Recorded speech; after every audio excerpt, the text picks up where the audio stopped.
आज हमारा टाइटल है एम्बेडेड सिस्टम लाइफ साइकिल। हमारा चैप्टर का नाम है introduction of the embedded system और हमारा सब्जेक्ट जो देख रहे हैं हम एडवांस एम्बेडेड सिस्टम डिज़ाइन।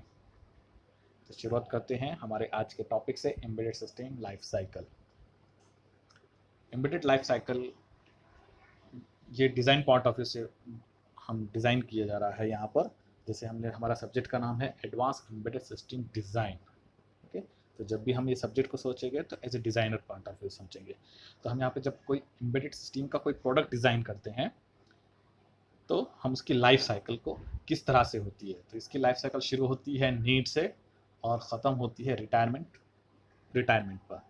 तो इसके जो स्टेजेस है वो टोटल 10 स्टेजेस है, जो कि है पहली स्टेज है नीड, दूसरी है कॉन्सेप्चुलाइजेशन, तीसरी है एनालिसिस, चौथी है डिज़ाइन, पांचवी है डेवलपमेंट, छठी है टेस्टिंग, सातवीं है सेवन्थ स्टेज है डिप्लॉयमेंट, एट्थ है सपोर्ट, नाइन्थ है upgrade and last one is the 10th is the retirement.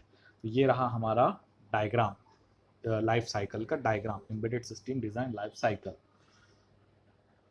तो पहली साइकिल देखते हैं नीड के मैंने होते हैं ज़रूरत के, आवश्यकता के। हमें कौन से प्रोडक्ट की आवश्यकता है और ये हमें कहाँ से मिलती है। कोई इंडिविजुअल से मिल सकती है, आप हो सकते हैं, मैं हो सकते हैं। मुझे क्या चाहिए, मुझे कौन सी चीज़ अभी आजकल अवेलेबल नहीं है मार्केट में।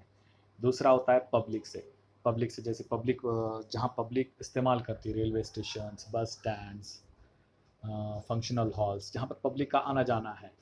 यहाँ पर क्या नीड्स है, जैसे ट्रैफिक बढ़ गया है, लोगों को लगता है कि यहाँ पे ट्रैफिक सिग्नल की ज़रूरत है, पब्लिक से हमें मिल रही है। तो ये पब्लिक से आती है। फिर कोई कंपनीज है, वो बड़ा प्रोडक्शन कर रहे हैं, लेबर्स कम है तो ऑटोमेशन चाह रहे हैं, तो ये हमें नीड्स मिलती है। तो ये नीड हमारे टीम के पास आएंगे, डिज़ाइनर टीम के पास आएगी। ये डिज़ाइनर टीम्स में से जो सीनियर्स है वो अप्रूव करेंगे और इसको अप्रूव करके इसे काम चालू करा जाएगा। तो ये हम पहले नीड्स पे क्या हो सकता है। नीड में हो सकता है कि पहले कोई न्यू प्रोडक्ट लॉन्च करना है, या फिर ऑलरेडी कोई प्रोडक्ट है उसे कस्टमाइज़ करना है, या फिर कोई प्रोडक्ट है उसको रीडिज़ाइन करना है, या जैसे वो कुछ सूट नहीं हो रहा है हमें, जो प्रोडक्ट है उसकी डिज़ाइनिंग में बहुत सारे प्रॉब्लम्स है मार्केट में, तो हम उसको रीडिज़ाइनिंग भी हो सकता है, री इंजीनियरिंग करेंगे उसे। तो ये था हमारा नीड। सेकंड स्टेज पे आते हैं कंसेप्चुलाइजेशन। कंसेप्चुलाइजेशन होता है 4 स्टेजेस पे होता है। इसमें भी 4 पार्ट्स होते हैं। पहले है फिजिबिलिटी, जो हम प्रोडक्ट डिज़ाइन कर रहे हैं वो फिजिबल है या नहीं है, यानी वो बनाना पॉसिबल है या नहीं है। फॉर एग्जांपल एक लेते हैं हम सोलार, सूरज की पर हमें अगर कोई कंपनी आके कहती है कि भाई हमको सूरज पे जाना है, सूरज के लिए कोई प्रोडक्ट डिज़ाइन कर लो। तो सूरज के लिए जैसे आज का जो इन्वायरमेंट है, आज के जो रिसोर्सेस है, इंफॉर्मेशन अवेलेबल है, शायद मेरे पॉइंट ऑफ व्यू से कोई फिजिबल नहीं है कि हम सूरज पे आज के दौर में हम कोई प्रोडक्ट डिज़ाइन कर सके। तो ऐसे हमें वो भी सोचना है, नहीं तो कोई बोला है बनाने के लिए, हम उस पर लग गए हैं तो हमारा ये लॉस होगा। सेकंड है कॉस्ट बेनिफिट। मार्केट में कोई प्रोडक्ट है ऑलरेडी कोई प्रोडक्ट है, वो दे रहे हैं 100 रुपये में, लेकिन हमारा जो प्रोडक्ट तैयार हो रहा है वो 1000 रुपये में हो रहा है। तो ये हमारा कॉस्ट बेनिफिट नहीं होगा। हम फिर उसे सेल कितने में करेंगे और हमारा प्रॉफिट क्या होगा। या फिर कोई ऐसा प्रोडक्ट है, जैसे फॉर एग्जांपल कोई फार्मर है जो पोटैटो की फार्मिंग करता है, तो उसे पोटैटो निकालने के लिए वो मैन पावर से इस्तेमाल कर रहा है, तो उससे खर्च आ रहा है 100 रुपी 200 रुपी। और अगर हम वही हमारे ऑटोमेशन के थ्रू हमने कोई डिज़ाइन किया सिस्टम जिससे हम वो पोटैटोज वो अंडरग्राउंड से निकाले और उसे सेल करें और उसका हमें खर्चा आ रहा है 1000 रुपी, तो ये कॉस्ट बेनिफिट नहीं है, तो उसको लोग रिस्पॉन्स नहीं देंगे। तो हमें कंसेप्चुलाइजेशन में हमें कॉस्ट का भी ध्यान रखना होता है। स्कोप, थर्ड आता है हमारा स्कोप, इस प्रोडक्ट को कितना स्कोप है, यानी लोगों की डिमांड है या नहीं है। इसे जब ये मार्केट में आएगा तो उसको स्कोप मिलेगा नहीं मिलेगा। थर्ड होगा प्लानिंग एक्टिविटीज़। इसमें बहुत सारे प्लानिंग जो हमारे पास है, रिसोर्सेज अवेलेबल है या नहीं है, कंपोनेंट्स अवेलेबल है, हार्डवेयर है, सॉफ्टवेयर डिज़ाइन है, तो ये पूरी प्लानिंग कंसेप्चुलाइजेशन के अंदर ये पार्ट्स आते हैं। नेक्स्ट है एनालिसिस।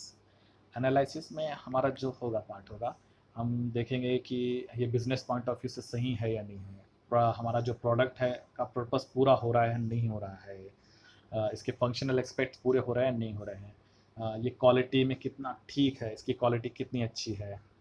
और ये होता है हमारा एनालिसिस का पहला पार्ट। सेकंड पार्ट आएगा इंटरफेस।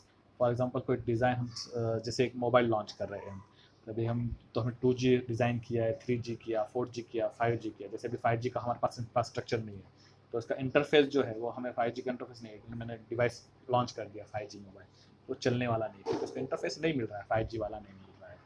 तो हमें वो भी चीज़ें को ध्यान रखना होगा कि हम जो प्रोडक्ट डिज़ाइन कर रहे हैं उस पर इंटरफेसेस कैसे हैं, कहाँ से इंटरफेसेस मिल सकते हैं, कितने मिल सकते हैं।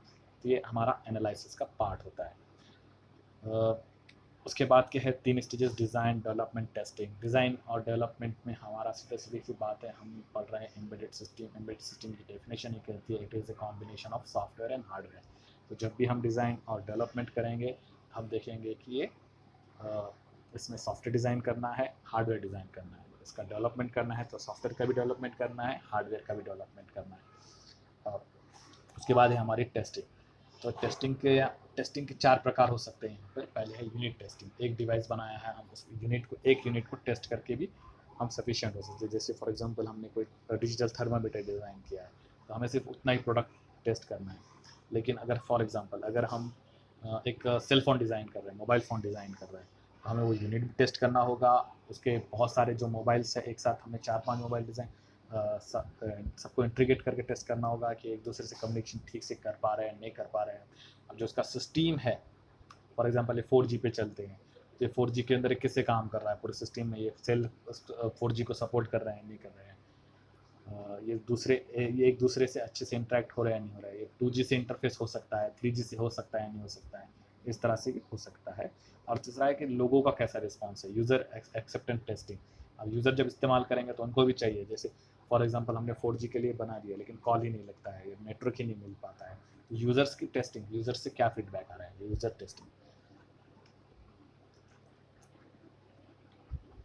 नेक्स्ट पार्ट है हमारा, नेक्स्ट स्टेज है डिप्लॉयमेंट। तो डिप्लॉयमेंट करने के लिए हमें प्रोजेक्ट को हमारा लॉन्च करना होता है, उसके लिए सेरेमनी करनी होती है, लोगों को पता चले, उसकी एडवर्टाइजमेंट करनी होती है कि मार्केट में एक नया प्रोडक्ट आया है। फिर वो प्रोडक्ट नया रहने के बाद लोगों को उसको इस्तेमाल करना भी आना चाहिए। तो हम हमारे कुछ ट्रेनिंग इंजीनियर्स, हम इंजीनियर जो हमारे सपोर्ट इंजीनियर्स होते हैं, उनको ट्रेनिंग देकर भी हम भेज सकते हैं। या फिर हमें हमारे एडवर्टाइजमेंट के थ्रू बताना है कि किस तरह से चलाना है, उसकी ट्रेनिंग प्लानिंग कैसी है। टेलीविज़न एडवर्टाइजमेंट वगैरह से भी हम इसको दिखा सकते हैं। प्रोडक्ट इंस्टॉलेशन, उसको इंस्टॉलेशन करने के लिए हमें कोई इंजीनियर ट्रेन करने होंगे, उसका इंस्टॉलेशन किस तरह से किया जाता है। जैसे अभी हमारे DTH एंटीनाज होते हैं, टीवीज़ होते हैं, वॉशिंग मशीन है, इसके इंस्टॉलेशन की ज़रूरत होती है। कोई इसका इंजीनियर आकर ही, इंस्टॉलेशन वाला पर्सन आकर ही इसे इंस्टॉल कर सकता है।